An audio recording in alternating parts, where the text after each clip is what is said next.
विलोम शब्द कर रहे हैं बेटा। पहला शब्द है न्याय।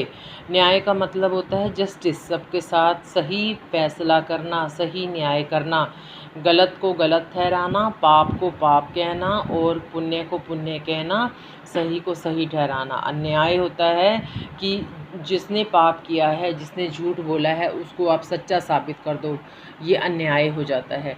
निर्मल का मतलब होता है साफ, स्वच्छ, पवित्र। मलिन का मतलब होता है गंदा। प्रेम का मतलब होता है प्यार। घृणा का मतलब होता है क्रोध, नफरत करना।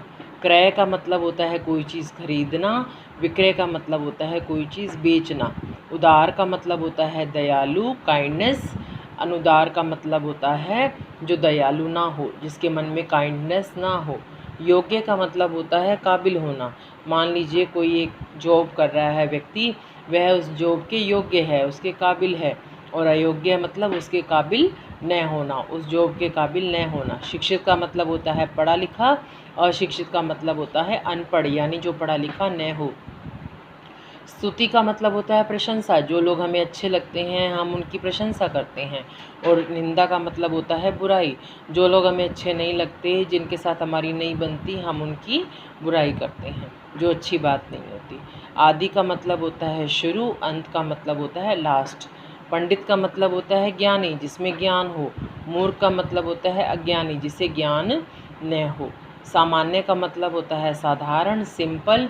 असामान्य का मतलब होता है एबनॉर्मल, या तो वो सिंपल से बढ़कर होगा या सिंपल से नीचे स्तर पर होगा, यानी या तो सामान्य नॉर्मल से बहुत अच्छा होगा या नॉर्मल से बहुत बुरा होगा, उसको हम असामान्य कहते हैं। आयात का मतलब होता है बाहर देश से कोई चीज़ मंगवाना। निर्यात का मतलब होता है बाहरली देश को अपनी चीज़ें सेल करना, भेजना। आस्तिक का मतलब होता है ईश्वर में आस्था रखने वाला, जो भगवान को मानता है उसको आस्तिक बोलते हैं, जो भगवान को नहीं मानता उसको नास्तिक बोलते हैं। हमने धर्म शिक्षा में भी एक पाठ में किया था, दो फ्रेंड्स होती हैं जो एक आस्तिक और एक नास्तिक होती हैं। सौभाग्य का मतलब होता है सो मतलब सुंदर भाग्य, अच्छा भाग्य। दुर्भाग्य, दु का मतलब बुरा, बुरा भाग्य यानी बुरी किस्मत। भाग्य का मतलब किस्मत, सो का मतलब यहाँ पर अच्छा है, दु का मतलब यहाँ पर बुरा है।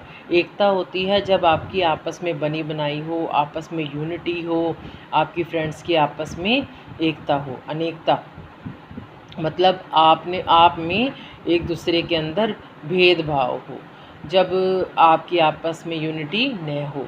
देव का मतलब होता है अच्छे पुरुष, अच्छे व्यक्ति। और दानव का मतलब होता है बुरे लोग, बुरे व्यक्ति। राक्षस को दानव बोलते हैं और देवता को देव बोलते हैं।